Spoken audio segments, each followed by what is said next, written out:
माननीय तहसीलदार यांनी रस्ता केसमध्ये मग ती रस्ता केस MLRCचे कलम 143 प्रमाणे सर्वे नंबरनं नवीन रस्त्याची मागणी असो किंवा मामलेदार कोर्ट ॲक्टचे कलम 5(2) प्रमाणे मोडलेला रस्ता पूर्ववत करण्यासाठी असो, या दोन्ही रस्ता केसमध्ये जे मान्य तहसीलदार यांनी दिलेला जो निकाल आहे तो निकाल आपण दिवाणी कोर्टामध्ये चॅलेंज करू शकतो का, याबाबतची आपण माहिती घेणार आहोत.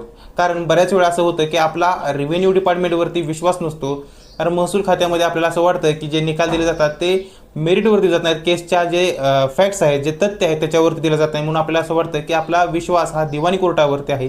तर तो निकाल आपण दिवाणी कोर्टाकडे चॅलेंज करू शकतो का, त्यामध्ये स्टे घेऊ शकतो का, आणि याबाबत कोणकोणत्या तरतुदी आहेत, त्याला लिमिटेशन किती आहे, या सर्व काही गोष्टी आपण या व्हिडिओमध्ये पाहणार आहोत.